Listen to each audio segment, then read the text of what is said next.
오늘 맥주 감사주일, 의미 있는 맥주 감사주일. 맥주 감사절은 크게 세 가지 의미를 갖고 있습니다. 첫 번째는 초실절입니다.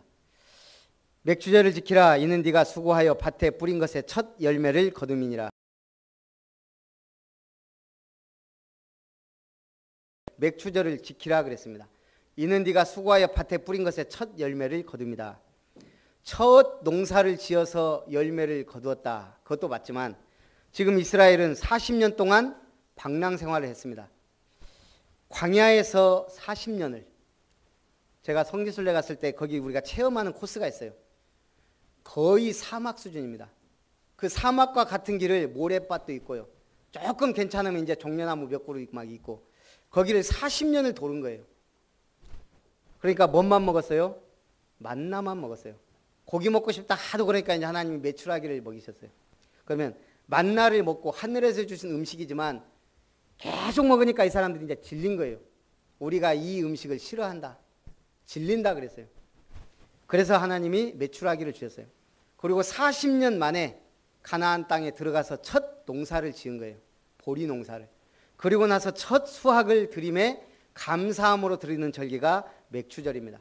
그래서 첫 열매를 드렸다. 저희 어머니가 신앙생활하면서 농사를 지으면 가장 좋은 것을 목사님께 갖다 드리라고 저한테 늘 심부름 시켰어요. 큰형하고 작은형은 잘 심부름을 안 하니까 전 늘 기쁜 마음으로 그 목사님께 갖다 드렸거든요. 그러니까 가장 좋은 것, 호박이 생기면 호박 중에 가장 좋은 거 몇 덩이. 예를 들면 농사를 지면 쌀 한 푸대 뭐 이런 식으로. 그렇게 초실절을 드렸습니다. 그다음에 우리 어머니가 또 하나 초실절 열매를 드린 게 뭐냐면, 우리가 아들이 3명이잖아요. 원래 첫 아들을 하나님께 드려야 되는데 우리 큰형이 몸은 건강한데 머리가 안 좋아요. 우리 어머니가 작은 형은 일은 잘하는데 승질이 들어 보여요. 저는 볼품은 없는데 인간성이 훌륭해요. 그래서 저희 어머니가 세 아들 중에 원래 큰 아들 드리려고 했는데 막내라도 드립니다. 잊어버린 거예요. 어느 날 제가 주의 길을 간다고 하니까 어머니가 말리는 거예요. 왜 좋은 회사 다니다가 갑자기 힘든 길을 가려고 그러냐. 내가 이렇게 은혜 받고 오직 이 길을 가기로 결단했으니까 말리지 마시라고. 우리 어머니가 새벽기도 가서 기도한 거예요. 저 막내가 지금 이 힘든 길을 간다 그러는데 하나님 제발 말려주세요 그랬대요. 근데 하나님의 음성이 들리더라는 거예요. 네가 기도해놓고 왜 그러냐. 우리 어머니가 생각해보니까 기도했거든요. 참 신기합니다. 우리는 잊어버렸는데 하나님은 응답하십니다. 초실절의 의미가 뭐예요? 처음껏 가장 좋은 것, 가장 귀한 것을 드리는 겁니다. 하나님 주신 것이니 하나님 받으십시오. 두 번째는 뭐죠? 6월절 구원받은 것을 기념으로 50일째 되는 날 드렸습니다. 그래서 77절, 오순절이라 그럽니다. 이건 뭐예요? 우리가 뭔가 큰 응답을 받고 50일을 지났다. 자, 우리가 결혼을 하고 50일을 지납니다. 많은 생각이 나겠죠. 결혼 전과 후의 생활. 우리가 아기를 낳고 50일 지났다. 뭔가 다릅니다. 하나님이 구원의 절기인 6월절 이후에 50일 동안 지나면서 뭘 기억하라고요? 우리가 40년 동안 광야 생활하면서 하나님이 우리를 이렇게 지키시고 인도하셨구나. 다시 한번 상기시킨 겁니다. 그래서 77절 오순절, 이른 비와 늦은 비를 주셔서 우리가 이렇게 수확하게 하셨구나. 인도하심. 그래서 우리가 77절은 뭐예요? 하나님이 나를 인도하시는구나 하는 것에 대한 감사입니다. 제가 어느 날 감사헌금을 드리다가 한 달에 한 번 이렇게 드리다가요. 매주 감사해야 되지 않겠냐. 그러니까 매주 감사헌금을 드리게 됐어요. 그러다가 어느 날은 문제가 터지면 그때는 감사가 안 되고 나도 모르게 아이고 죽겠습니다가 나오더라고요. 이걸 바꿨습니다. 문제와 사건이 오면 감사헌금을 드리자. 이번에 특별 감사해야 될 분들이 참 많습니다. 그걸 보고 특별 감사라 그럽니다. 문제 주신 하나님께 감사합니다. 이 문제를 통하여 하나님 영광 받으실 걸 믿습니다. 지나놓고 보시면 그게 믿음을 굳게 합니다. 만약 거기서 불신앙하고 원망하면 오히려 큰 마이너스가 됩니다. 그 다음에 우리가 기억해야 될 것은 이 오순절 맥주절의 신약성경, 오순절에 마가다락방에 지상 최초로 성령이 강림했습니다. 하나님의 영이 기도하는 사람 120명에게 임했다 이 말입니다. 방언이 터지고 하나님의 나라가 일어나기 시작합니다. 그래서 우리가 맥주절은 성령 강림절입니다. 하나님의 영이 영으로 강림한 날. 그렇다면 오늘 우리는 성령의 충만한 은혜가 임하기를 주님의 이름으로 축원합니다. 첫 번째, 바랄 수 없는 중에 바라고 믿었다. 자, 아브라함이 행위로 의롭다 하심을 받지 아니하였고 그 믿음이 의로 여겨졌다 하였습니다. 아브라함이 크게 믿음으로 행한 게 몇 가지가 있습니다. 그 중에 첫째는 뭐죠?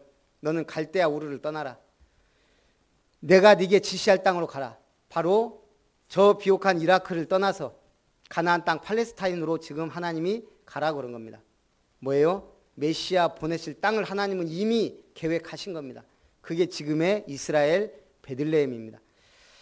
아브라함이 이걸 모릅니다. 그러나 하나님이 네 본토 친척 아비집을 떠나 가라 그랬을 때 갔습니다. 결국은 믿음으로 나아간 겁니다. 아브라함과 그 후손에게 세상의 상속자가 되리라고 하신 언약은 율법으로 말미암은 것이 아니요 오직 믿음의 의로 말미암은 것이다. 근데 하나님이 이때 당시에 이스라엘도 그랬지만 가장 중요한 건 후사예요. 언약 전달이에요. 후대가 안 생기는 거예요. 그래서 한 번은 불신앙합니다. 사라가 자기의 종을 첩으로 줍니다. 그래서 낳은 아들이 이스마엘입니다. 지금 중동 분쟁이 전부 누구 후손 때문이에요? 중동 분쟁. 지금 아브라함의 후손, 그 불신앙의 후손들이 지금 계속 1000년 동안 지금 문제를 일으킨 거예요. 그런데 어느 날 하나님의 천사가 아브라함 찾아옵니다. 100살 때, 99살 때. 그래놓고 뭐라고 그래요? 내년 이맘때 네가 아들을 낳을 것이다. 그러니까 아브라함은 아 그렇습니까 하고 있는데 사라가 이걸 들었어요. 그때 사라의 나이가 몇 살이에요? 89세. 이미 아이를 낳을 수 없는 몸인 걸 본인이 안단 말이에요. 경수가 끊어지고. 그래서 그 뒤에서 사라가 웃어버렸어요. 피식하고. 그랬더니 부른 거예요. 네가 왜 웃었냐. 그러니까 사라가 놀라서 안 웃었습니다 그런 거예요. 내년 이맘때 네가 반드시 아들을 낳을 것이다. 그래서 그 아들 이름이 뭐라고요? 이삭이에요. 이삭의 뜻이 뭐예요? 웃음. 그래서 사라가 그러죠. 이를 듣는 모든 자가 나와 함께 웃으시로다. 하나님이 나를 웃게 하시니. 불가능했다고 생각한 아들을 낳았습니다. 그것은 하나님의 약속이었습니다. 하나님이 믿음의 약속을 주면 그 약속 붙잡은 자에게 하나님은 응답하실 줄 믿습니다. 그래서 아브라함이 바랄 수 없는 중에 바라고 믿었다 그랬습니다. 그래서 많은 민족의 조상으로 세웠다고 약속하신 것은 그가 믿은 바 하나님은 죽은 자를 살리시며 없는 것을 있는 것으로 부르시는 이시다.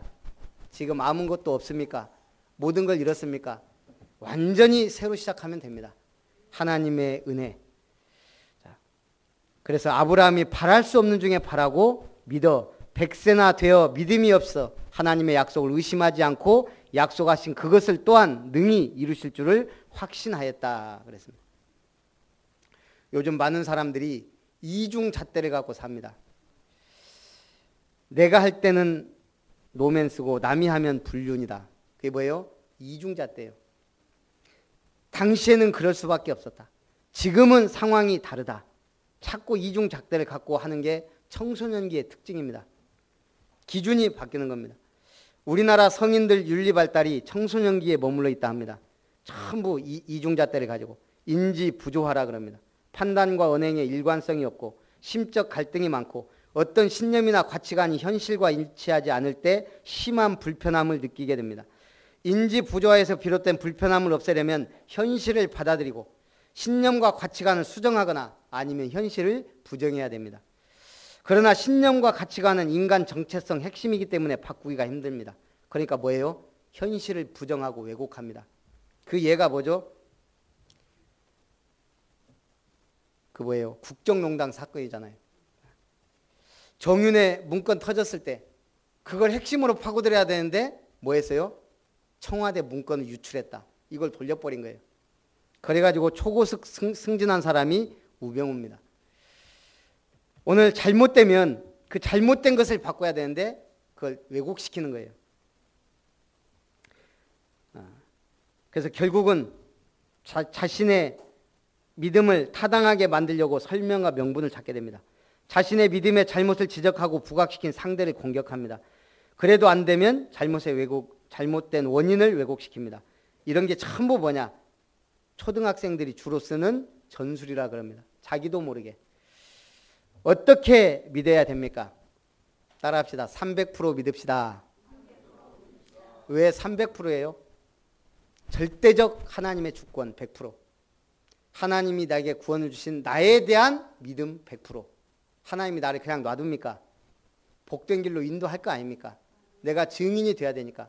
살아계신 하나님을 증거해야 되고, 예수 그리스도의 구속의 은혜를 증거해야 되고, 성령의 내게 임한 역사를 증거해야 되고, 하나님이 나를 통해 이 복음이 증거되도록 증거해야 되기 때문에 하나님에 대한 믿음 100%, 그분이 나를 선택하셨고 구원하셨다는 나에 대한 믿음 100%, 내가 세상에 나갈 때 어떠한 일이 일어나도 하나님은 나를 통해 영광을 받으신다. 세상에 대한 믿음 100%, 이게 300% 믿음입니다.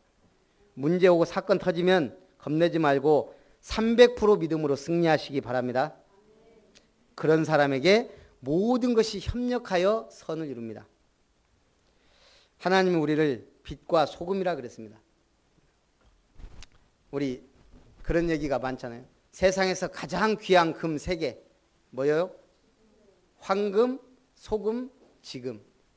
그런데 가만히 보면 신앙생활도 마찬가지입니다. 하나님은 우리를 금으로 비유했습니다. 왜 믿는 하나님의 자녀들을 금으로 비유했을까요? 변하지 않는 가치가 있기 때문에. 그래서 금은 변하지 않습니다. 소금은 맛을 내지만 세상의 부패를 막습니다. 세상에 썩어져가는 현장에서 맛을 내는 소금으로 우리를 부르죠. 그리고 지금 뭐예요? 예배드리는 시간, 말씀 받고 내가 일하는 현장에서 그리스도의 증인으로 살기를 원하십니다. 그런데 소금이 소금되기 위해서는 그냥 되는 게 아닙니다. 바닷물이 소금을 내장하고 있지만 그게 소금이 되려면 염전에 갇혀서 뜨거운 태양 아래 계속 뒤집어줘야 돼요. 그리고 그 소금을 뒤집는 사람들이 거의 대부분요 굉장히 심한 병에 걸립니다. 저희 형도 그걸 좀 했는데 막 살이 썩어 들어가더라니까요. 그게 쉬운 일이 아닙니다. 그런 과정들을 겪어서 빛나는 결정체인 소금이 됩니다. 그럼 그 소금이 역할이 뭐예요? 음식이나 물에 들어가서 맛을 내는 겁니다. 어떻게 해요? 녹아야 맛이 나요. 우리 하나님의 사람들이 그렇습니다. 보이는 듯 보이지 않는 듯 녹아서 세상에 썩는 것을 막고 맛을 내는 것. 그래서 주님은 말합니다. 너희는 세상의 소금이 되라. 그럼 우리가 부담될 건데 너희는 세상의 빛이니 너희는 세상의 소금이니 그랬습니다. 소금이 만일 그 맛을 잃으면 무엇으로 짜게 하리요? 후에는 아무 쓸모없어 다만 밖에 버리워 사람에게 밟힐 뿐이니라. 짜게 할 수 없으면 소금은 맛을 잃은 겁니다. 녹지 않으면 짜게 할 수 없는 소금의 특성을 들어 예수님은 우리가 세상 속으로 가라는 겁니다. 두 번째, 믿음으로 견고하여져라 그랬습니다. 히브리서 11장에 보니까요. 믿음은 바라는 것들의 실상이요 보이지 않는 것들의 증거니 선진들이 이로써 증거를 얻었느니라. 믿음으로 모든 세계가 하나님의 말씀으로 지어진 줄을 우리가 아나니 보이는 것은 나타난 것으로 말미암아 된 것이 아니니라. 하나님의 말씀은 우리가 지금 말씀 듣고 있지만 창조의 능력입니다. 그리스도는 말씀의 핵심입니다. 그 말씀은 지금도 재창조의 능력으로 나타납니다. 우리가 막 엉망인 사람들을 보면은 당나라 군대라 그러죠. 그런데 사실 당나라가 잘 나갔었거든요. 그 중에서도 당태종은 굉장히 정치를 잘하는 사람입니다. 중국 역사상 현명한 군주로 통합니다.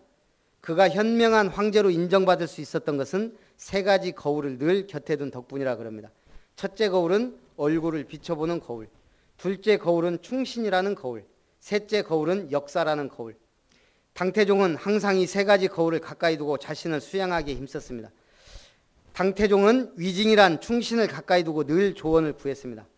위징이 죽자 당태종이 슬퍼하면서 말합니다. 구리로 거울을 만들면 의관을 단정히 할 수 있고 역사를 거울로 삼으면 흥망성쇠의 원인을 알 수 있고 사람을 자신의 거울로 삼으면 자신의 득실을 분명히 할 수 있다. 나는 일찍이 이들 3가지 거울을 가진 덕분에 허물을 막을 수 있었다. 이제 위징이 죽었으니 거울 하나를 잃었다. 우리들 크리스찬에게는 또 다른 하나의 거울이 있습니다. 뭐예요? 우리의 영혼을 비춰보는 말씀의 거울. 세상의 모든 것을 잣대를 확실하게 잴 수 있는 말씀의 거울. 이 말씀 때문에 우리가 죄인임을 알게 되고 이 말씀 때문에 우리는 구원에 이르게 되고 이 말씀을 통해 우리는 삶의 방향과 기준을 잡게 되는 겁니다. 그래서 우리가 말씀을 모르면 아무것도 모르게 되는 겁니다. 자, 믿음이 없이는 하나님을 기쁘시게 하지 못하나니 하나님께 나아가는 자는 반드시 그가 계신 것과 또한 그가 자기를 찾는 자들에게 상 주시는 이심을 믿어야 할지니라. 아브라함의 믿음이 어느 정도 성장했냐면요, 하나님이 어느 날 아브라함 부릅니다. 내가 이제 네게 특별한 믿음을 요구한다. 네 아들 독자 이삭을 바쳐라. 그렇게 된 거예요. 그것도 어떻게 해요? 제물로 드리라는 거예요. 당시에 제물은 뭐예요? 양이나 염소나 소를 제물로 드렸어요. 목을 베고 그 피를 하나님의 단에 뿌리고 불살라 드리는 거예요. 아들을 바치라는 거예요. 그때 아브라함이 얼마나 믿음이 좋냐면 이걸요, 부인에게 얘기하면 어떻게 돼요? 네 미쳤냐 그러겠죠. 하인들이 알면 어떻게 돼요? 아이고 우리 주인님이 미쳤구나 하고 맞겠죠. 아무에게도 얘기하지 않고 하인들에게 짐을 싣게 하고요. 그리고 아들에게 가자 그럽니다. 아들한테도 말 안 합니다. 어디 갑니까? 우리가 하나님 앞에 제사로 간다. 그리고 제물에 대해서는 얘기 안 하는 거예요. 쭉 가서 모리아산에 가서 아들 보고 네가 너를 좀 묶어야 되겠다. 너를 하나님이 제물로 원하신다. 그러고서 묶고 그러고 나서 칼을 들어 치려고 할 때 하나님이 뭐라 그래요? 아브라함아 아브라함아 이제 내가 네 믿음을 확인했다 그랬어요. 아브라함이 어느 정도 믿었어요? 성경에 보니까 그 아들을 바쳐도 죽은 자 가운데서 살리실 것을 믿었다 그랬어요. 그게 믿음입니다. 결국은 아브라함은 믿음의 조상이 됐고 이삭은 100배 거부가 되고 큰 응답받는 믿음의 일꾼이 됐습니다. 자, 믿음이 없어 하나님의 약속을 의심하지 않고 믿음으로 견고해져서 하나님께 영광을 돌려라. 우리 식물을 보면 가장 중요한 시기가 언제겠어요? 꽃이 피는 때가 아니고 떡잎 때 알아봅니다. 그래서 우리가 뭐라 그래요? 우리 애들이 조금 거시기 하면 뭐라고 해요? 싹수가 노랗다 그래요. 그 말을 다른 말로 싸가지가 없다는 거예요. 싸가지가 없단 말은 이게 싹이 파랗게 올라와야 되는데 이게 안 올라오는 거예요. 그걸 보고 싹수가 없다 그래요. 떡잎 때부터 미국 대통령이 연설합니다. 우리는 달에 가기로 결정했습니다. 1960년대 안에 달에 착륙하고 그것을 위한 여러 가지 일도 실행에 옮기려고 결정했습니다.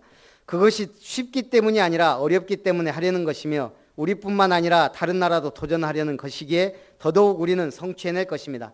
35번째 미국 대통령 존 F 케네디가 1962년 라이스 대학에서 한 명연설입니다. 그는 이를 통해 국민들에게 담대한 비전을 제시했고 뜨거운 도전을 불러일으켰습니다. 당시 우주 탐사 기술은 모든 것이 초보 수준이었지만 준비 단계부터 수많은 신생 기업과 수십만 개의 일자리가 새로 생겨났고 미국의 과학과 교육이 더욱 풍요롭게 발전하는 계기가 되었습니다. 달 착륙은 당신의 것이 아닙니다. 케네디의 유산임을 존중해야 합니다. 1969년 인류 최초로 아폴로 11호가 달 착륙에 성공했을 때 달 표면을 밟은 닐 암스트롱과 통화하려는 리처드 닉슨 대통령에게 아폴로 8호 비행사 프랭크 보먼이 한 말이다 그럽니다. 모든 것은 단기간의 열매를 보장해 주지 않습니다. 많은 기업인들이 있는데 기업가 정신을 가진 기업인은 많지 않습니다. 언제부터 가르쳐야 돼요? 떡잎 때부터. 많은 정치인이 있는데 정말 국가를 사랑하는 정신 가진 사람이 별로 없습니다. 많은 사람들이 교회를 다닙니다. 뭐가 없어요? 많은 사람들이 교회는 다니지만 제자 정신이 없다는 겁니다. 제자 정신은 뭐예요? 말씀 따라가는 거예요. 이는 아브라함만 위함이 아니요 의로 여기심을 받을 우리도 위함이다. 모압 여인 룻이 시어머니를 봉양하라고 결단하고 시어머니를 따라갑니다. 어머니 하나님이 나의 하나님입니다. 내가 죽는 것 외에 어머님을 떠나면 하나님이 내게 벌을 내리실 겁니다. 진짜 제자 삼았어요. 그리고 그 룻이 가서 한 일이 뭐예요? 이삭 죽고 다닌 거예요. 그런데 성경은 뭐라고 말합니까? 보아스를 만나 이삭을 줍더니 배불리 먹고 남았다. 우리가 걱정할 거, 먹을 거, 입을 거 걱정할 이유가 없다는 거예요. 엘리사 때 선지생도의 아내 중 한 사람이 엘리사를 찾아옵니다.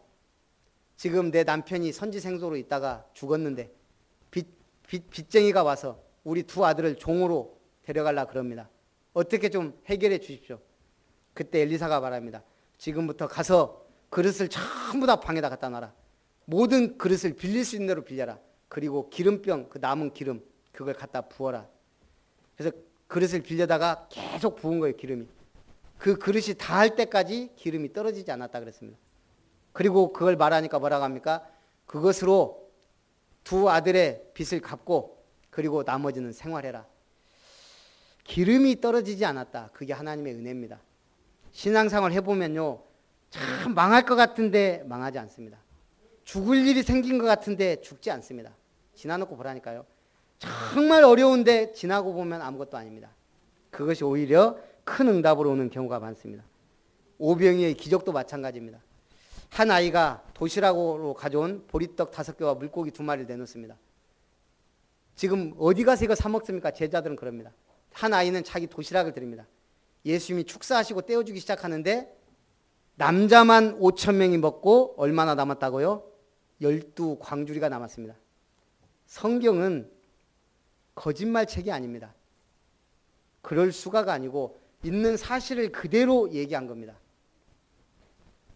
그래서 오늘 하나님은 우리에게 은혜를 주시기 원합니다. 난 제일 불쌍한 중에 한 사람이요, 본디오 빌라도라고 생각해요.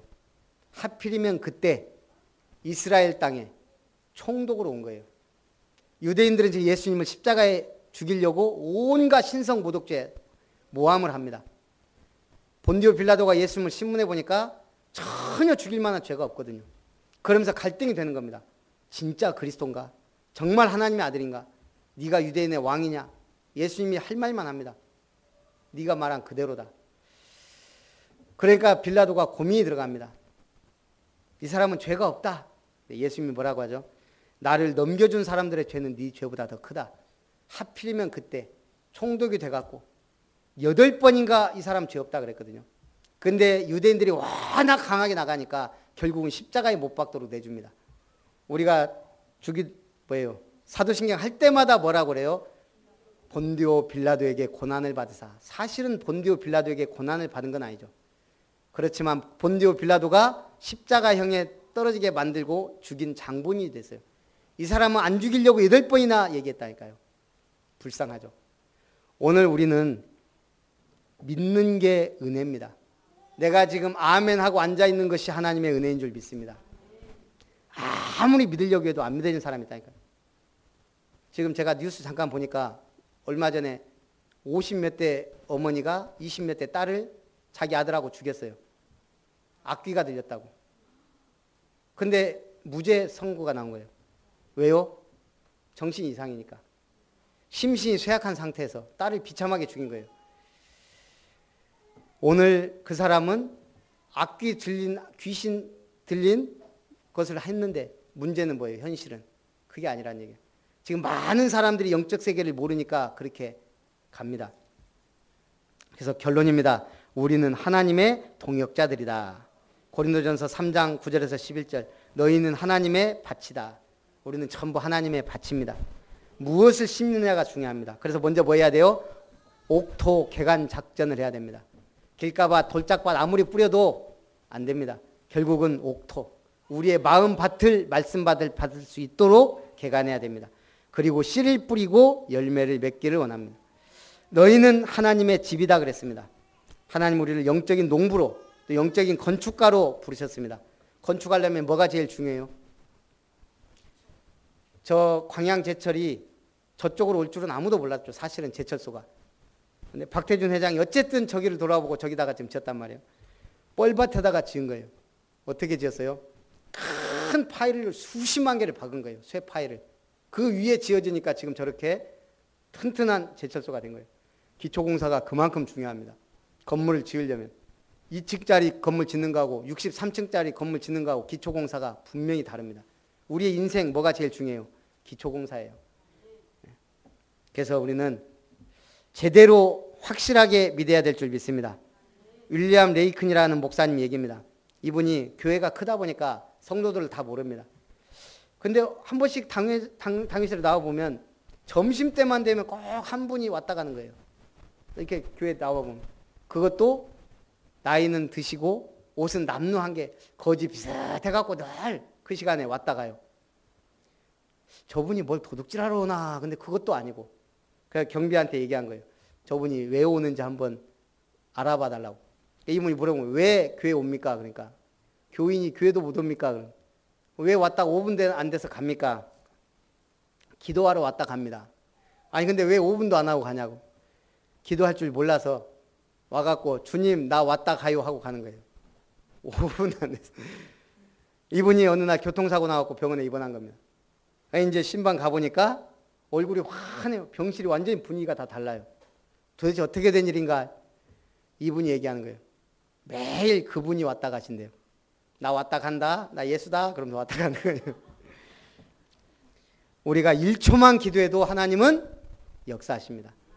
1초만 기도해도 그냥 기도 제목 얘기 안 해도 주여 하는 순간 주님은 아십니다. 오늘부터 승리하시기를 주님의 이름으로 축원합니다. 살아계신 하나님, 맥주 감사 주일을 의미 있게 보낼 수 있도록 우리 모든 성도님들과 렘넌트들을 축복하여 주옵소서. 첫 열매의 가장 귀한 것을 주님께 드릴 수 있는 믿음을 주시고 77절 이른비와 늦은비를 주시며 인도하시는 하나님께 감사의 영광을 돌리며 성령 강림절의 중요한 의미를 가지고 성령을 체험하며 응답받는 증인으로 하나님께 영광 돌리게 하여 주옵소서. 살아계신 주 예수님의 이름으로 기도하옵나이다.